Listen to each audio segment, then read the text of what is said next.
अस्सलाम वालेकुम स्टूडेंट्स, कैसे हैं आप लोग। उम्मीद करता हूँ खैरियत से होंगे। आज के लेक्चर में हम लोग पढ़ेंगे टिश्यू कल्चर को। टिश्यू कल्चर दो लफ्ज़ों पे मुश्तमिल है। एक है टिश्यू। टिश्यू आपको पता है ग्रुप ऑफ सेल्स को कहते हैं, और लफ्ज़ कल्चर का मतलब होता है किसी चीज़ को ग्रो करवाना, डेवलप करवाना। अब टिश्यू कल्चरिंग में ये होता है कि आप आम तौर पे किसी प्लांट का एक टिश्यू लेके उसको आर्टिफिशियल इन्वायरमेंट देते हैं, उसको ग्रोथ मीडियम उसको प्रोवाइड करते हैं, यानी उसको वो वाले केमिकल से प्रोवाइड करते हैं जो पौधे को ग्रो करवाते हैं। अब वो टिश्यू ग्रो करने लगता है और उससे नए पौधे बनाए जा सकते हैं। ये टेक्निक कहलाती है टिश्यू कल्चरिंग। आज के लेक्चर में हम टिश्यू कल्चरिंग के तमाम जो डिफरेंट उसके मेथड्स हैं उन पर बात करने वाले हैं। अब स्टार्ट में टिश्यू कल्चरिंग क्या है। Growth of a tissue in artificial culture medium is called tissue culture. तो सबसे पहले टिश्यू कल्चरिंग के पीछे हम हिस्ट्री देखते हैं, तो हिस्ट्री में एक लफ्ज़ आता है टूटीपोटेंसी। टूटीपोटेंसी का मतलब होता है टोटल पोटेंशियल, ठीक है। तो ये एक टर्म है जिसको सबसे पहले गॉटलिब हर्बर्ट लैंड ने 1902 में पेश किया था। हर्बर्ट लैंड ने ये कहा था कि प्लांट के सेल टूटीपोटेंट होते हैं, प्लांट के सेल टूटीपोटेंट होते हैं, यानी हर सेल में पोटेंशियल होता है एक पूरा पौधा बनाने का। यानी each cell has a complete genome of organism and can develop into complete organism. आपको पता है कि हमारे तमाम सेल्स में सेम क्रोमोसोम होते हैं। आप कोई सा भी सेल निकाल ले उसमें सेम क्रोमोसोम होते हैं। ऐसे ही पौधे के अंदर भी कोई भी प्लांट का एक सेल ले उसमें आपको सेम पौधे के जो पूरी बॉडी को बनाने वाले क्रोमोसोम है वो मिलेंगे। तो गॉटलिब ने ये कहा कि उस एक सेल में क्योंकि सारा पोटेंशियल है, तो उस एक सेल को अगर आप ग्रो करवाएं तो वो दोबारा से पूरा पौधा बना सकता है। इस सलाहियत को टूटीपोटेंसी कहते हैं और उस सेल को टूटीपोटेंट कहते हैं। लेकिन इस चीज़ को प्रूव नहीं कर सका ये गॉटलिब, यानी कि ये बना नहीं सका, एक सेल से पूरा पौधा बना नहीं सका। लेकिन बाद में इसको प्रूव किया FC स्टीवर्ड ने। कर्नल बॉटनिस्ट है, कर्नल यूनिवर्सिटी न्यूयॉर्क की, अमेरिका की एक बड़ी मशहूर यूनिवर्सिटी है। इस कर्नल ने क्या किया, स्टीवर्ड ने क्या किया, इस स्टीवर्ड ने कैरेट प्लांट लेके उस कैरेट से एक पीस ऑफ फ्लोइम अलग किया। ये आप देख रहे हैं पीस ऑफ फ्लोइम है, यानी कि कुछ सेल्स अलग किए। इन सेल्स को आर्टिफिशियली कल्चर किया। अब आर्टिफिशियल कल्चर के लिए ये ग्रोथ मीडियम हम यूज़ कर रहे हैं जिसमें शुगर है, मिनरल्स है, वाइटामिन है, यानी कि यहाँ पे ये चीज़ें प्रोवाइड की।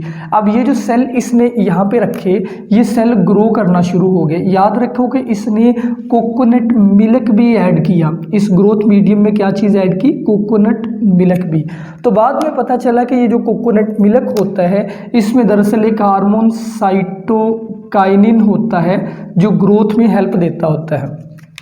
तो अब ये सेल ग्रो करने लगे और इन सेल्स ने ग्रो करके दोबारा से एक नया पौधा बना दिया, गाजर का एक नया पौधा। यानी आप देखिए कि आपने कुछ सेल्स से एक कंप्लीट आइडेंटिकल प्लांट हासिल कर लिया। तो इसलिए ये दरअसल एक टिश्यू कल्चरिंग हुई है, ठीक है। तो ये पहली बार था जब साइंसदानों ने प्रैक्टिकली प्रूव किया कि कुछ सेल्स से आप एक कंप्लीट आइडेंटिकल पौधा बना सकते हैं। इसके बाद अब और भी बहुत सारी टेक्निक्स है टिश्यू कल्चरिंग की। टिश्यू कल्चरिंग में आप डिफरेंट तरह के सेल्स यूज़ कर सकते हैं। पौधे के मेरिस्टम के भी यूज़ कर सकते हैं, मेरिस्टम के अलावा एंथर के यूज़ कर सकते हैं। तो यहाँ पे एक टर्म है मेथड फॉर टिश्यू कल्चरिंग। इसमें पहले माइक्रो प्रोपगेशन पे बात करते हैं। माइक्रो प्रोपगेशन का मतलब है development of a plant from a very small piece. बहुत छोटे पीस को प्रोपगेट करके अगर आप उससे पूरा पौधा बना ले, ये अमल माइक्रो प्रोपगेशन है। तो टिश्यू कल्चरिंग को दरअसल माइक्रो प्रोपगेशन कहते हैं। तो इससे produce thousand and millions of seedling छोटे छोटे पौधों को कहते हैं। यानी आप पौधे के टिश्यूज़ को अलग करके उनसे मिलियंस एंड बिलियंस ऑफ छोटे छोटे प्लांट बना सकते हैं, सीडलिंग यानी पनीरी बना सकते हैं। फिर उस पनीरी को कहीं पर भी लगा सकते हैं, जैसे चावलों की पनीरी बनाई जाती है, और ये काम थोड़ी सी स्पेस में किया जा सकता है। अब टिश्यू कल्चरिंग के कॉमन मेथड में पहले नंबर पर है मेरिस्टम कल्चर। स्टूडेंट्स पहले ये समझे मेरिस्टम क्या होता है। एक प्लांट, जैसे एक प्लांट है, उस प्लांट में हर सेल ग्रो नहीं कर रहा होता। वो सेल जो ग्रो कर रहे होते हैं उनको कहते हैं मेरिस्टमेटिक टिश्यूज या मेरिस्टमेटिक सेल्स। और उन्हीं में से एक मेरिस्टम यहाँ पे मैं दिखा रहा हूँ, इसको कहते हैं एपिकल मेरिस्टम। ये एक दरख्त है, उसकी टिप के ऊपर जो मेरिस्टम होता है जो ऊपर की तरफ ग्रो कर रहा होता है उसको कहते हैं एपिकल मेरिस्टम। ये जैसे एपिकल मेरिस्टम है ये। तो हम मेरिस्टम कल्चर में मेरिस्टमेटिक टिश्यू को एक्सरसाइज कर लेंगे, निकाल लेंगे और उसको निकाल के कल्चर करेंगे किसमें, आर्टिफिशियल कल्चर मीडियम में, जिसमें साइटोकाइनिन होगा, ऑक्सीजन होंगे, सॉल्ट होंगे, वाटर होगा, मिनरल्स होंगे, कई चीज़ें होंगी। अब क्या होगा, अब आपने ये जो एक मेरिस्टम रखा था ये डिवाइड करके और भी मेरिस्टम बनाने लग जाता है। आपको पता होना चाहिए कि एक कंप्लीट प्लांट मेरिस्टम से बन जाता है, यानी मेरिस्टम ही दरअसल वो टिश्यू होता है जिसने डिवाइड करके जड़, तना, पत्ते हर चीज़ बनानी होती है। तो जब आप एक मेरिस्टम से कई मेरिस्टम बना लेते हैं, फिर उनमें से कोई सा भी एक मेरिस्टम निकाल के उससे पूरा एक आइडेंटिकल पौधा बनाया जा सकता है जिसका मेरिस्टम हो। तो क्योंकि आपके पास यहाँ पे काफ़ी सारे मेरिस्टम है तो you can produce actually millions and billions of plant. ये जैसे एक मेरिस्टम है, ये मेरिस्टम फिर यूँ पत्ते बनाएगा और प्लांट बनेंगे, इसी तरीके से यहाँ पे और बनते जाएंगे। यूँ ये सारे जो पौधे हैं इनको कहेंगे क्लोनल प्लांट। एक तरह से आपने पौधों की क्लोनिंग कर ली है, यानी you have created identical plants from a piece of plant which is meristematic tissue. ठीक है स्टूडेंट्स, अब इस तरीके का एक फ़ायदा ये है कि इस तरीके से जितने भी पौधे पैदा होते हैं वो वायरस फ्री होते हैं। वायरस फ्री क्यों होते हैं, क्योंकि पौधे का ये जो रीजन मेरिस्टमेटिक रीजन है ये न्यूली फॉर्म्ड टिश्यू होता है, तो इसमें वायरस नहीं होते, इसलिए ये सारे पौधे जो मेरिस्टम टिश्यू से बने हैं ये वायरस फ्री प्लांट है और ये जेनेटिकली आइडेंटिकल भी है। ये दो इसके एडवांटेज है इस तरीके के। अगली क्लोनिंग की बात करते हैं, वो है सोमेटिक एम्ब्रियो या आर्टिफिशियल सीड। इसमें सोमेटिक क्लोनिंग की जाती है, सोमेटिक एम्ब्रियो बनाए जाते हैं। अब ये कैसे किया जाता है, ये तरीकेकार आप देखें। ये एक प्लांट है, हमने इस प्लांट का लीफ लिया और लीफ से कौन सा सेल निकाल लिया, लीफ से बेटा हमने मीजोफिल सेल निकाल लिया, मीजोफिल सेल। अच्छा, ये एक मीजोफिल सेल है, हमने मीजोफिल सेल की सेल वॉल को रिमूव कर दिया एंजाइम की मदद से। अब देखिए ये सेल वॉल नहीं है, तो ऐसा सेल जिसकी सेल वॉल ना हो उसको कहते होते हैं प्रोटोप्लास्ट। अब ये एक प्रोटोप्लास्ट है। प्रोटोप्लास्ट में डेवलपमेंट की एबिलिटी होती है यानी ग्रो करने की। अब आप इस प्रोटोप्लास्ट यानी इस सेल को कल्चर मीडियम में रखेंगे, ये सेल बनाने लगेगा नए सेल्स, यानी कि ये एक सेल जो है ये बहुत सारे क्लम्प्स ऑफ सेल पैदा करने लगेगा, यानी छोटे छोटे बहुत सारे एम्ब्रियो बन जाएंगे। उन सारे एम्ब्रियो को बोलते हैं सोमेटिक एम्ब्रियो, क्योंकि ये सोमेटिक सेल से बने हैं, ये मीजोफिल सेल से बने हैं। ठीक है, ये सारे सोमेटिक एम्ब्रियो है। ये आप जो देख रहे हैं अंदर ये छोटे छोटे एम्ब्रियो है, यानी हर एक एम्ब्रियो में पोटेंशियल है अब नया पौधा बनाने का। अब हम क्या करते हैं, अब हम इन एम्ब्रियोज को हाइड्रेटेड जेल में डालते हैं। किस जेल में, हाइड्रेटेड जेल में। हाइड्रेटेड जेल एक ऐसी जेल होती है जिसको जब पानी में डालते हैं वो स्वेल हो जाती है। आपने बच्चों के पास एक शीशे की तरह की बॉल देखी होगी रबड़ जैसी, जब उसको बच्चे ना रात को डाल देते हैं पानी में, सुबह जब उसको निकालते हैं वो छोटी होती है, बड़ी हो गई होती है, वही हाइड्रेटेड जेल होती है। हाइड्रेटेड जेल जो है उसके अंदर ही इसको बंद कर लिया जाता है प्रोटेक्टिव एम्ब्रियो को, तो यूँ एक सीड बन जाता है। इसको आर्टिफिशियल सीड भी कहते हैं। तो इसलिए somatic embryos in protective hydrated gel is called artificial seed, या फिर इनको सिंथेटिक सीड भी कहते हैं। इन सीड्स को आप कहीं भी लेके जा सकते हैं, यानी कि ये seed billions and trillions of seed पौधे के कुछ टिश्यूज से बनाए जा सकते हैं। अब ये सीड एक जगह से दूसरी जगह भी जाते हैं, ये प्रोटेक्टिव सीड होते हैं, आप इनको कहीं पे भी लगाएंगे ये पूरा पौधा दोबारा से बना देंगे। तो इसलिए यहाँ पे सोमेटिक एम्ब्रियो की डेफिनेशन ये है कि आपने ये जो सोमेटिक सेल से एम्ब्रियो बनाया है वो सोमेटिक एम्ब्रियो है, और आर्टिफिशियल सीड की डेफिनेशन ये है कि सोमेटिक एम्ब्रियो जो है जब वो हाइड्रेटेड जेल में बंद होगा तो फिर उसको आप शिप कर सकते हैं, कहीं से लेके दूसरी जगह पे उगा सकते हैं, तब वो एक आर्टिफिशियल या फिर सिंथेटिक सीड कहलाता है।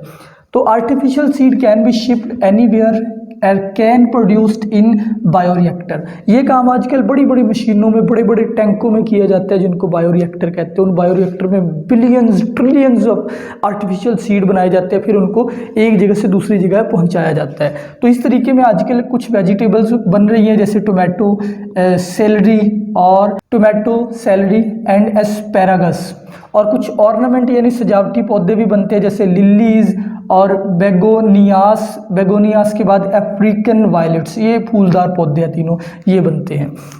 एक बात और याद रखें कि जब आप एक आर्टिफिशियल सीड को लगाते हैं उसके अंदर स्टूडेंट्स ये जो आप देख रहे हैं ये है सोमेटिक एम्ब्रियो। सोमेटिक एम्ब्रियो से फिर नया पौधा उग जाता है। तो इस दौरान थोड़ी बहुत वेरिएशन भी आ सकती है, यानी सीड्स में जब एम्ब्रियो से पूरा पौधा बनेगा कुछ वेरिएशन आ सकती है। उन वेरिएशन को बोलेंगे सोमा क्लोनल वेरिएशन, यानी सोमेटिक सेल की क्लोनिंग से जो वेरिएशन आई है वो सोमा क्लोनल वेरिएशन है। ये भी ज़हन में रखिए।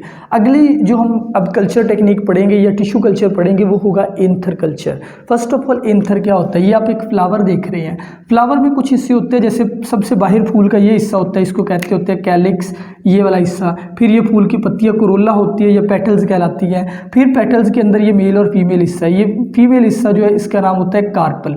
हम मेल हिस्से की बात कर रहे हैं, ये एक मेल हिस्सा, हमने एक मेल हिस्से को बाहर निकाला, इस पूरे का नाम है स्टेमन।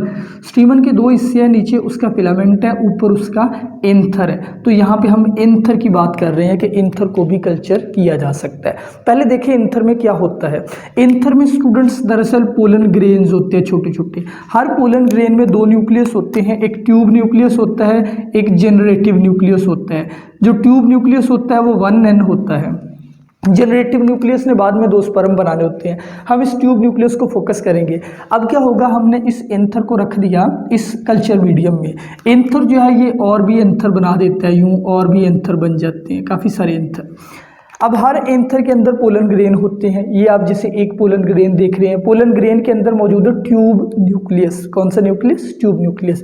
अब स्टूडेंट्स ये ट्यूब न्यूक्लियस डिवाइड करने लगता है, जब इसको कल्चर मीडियम मिलता है तो ये ट्यूब न्यूक्लियस बहुत सारे छोटे छोटे सेल पैदा करने लग जाते हैं, अंदर ही माइटोसिस करने लग जाता है, तो उससे बहुत सारे 1n यानी हैप्लॉइड सेल बन जाते हैं और एक छोटा सा एम्ब्रियो पोलन ग्रेन के अंदर ही बन जाता है। उस एम्ब्रियो को कहते हैं प्रो एम्ब्रियो। ठीक है, ये तकरीबन 30 से 40 सेल्स पे मुश्तमिल होता है।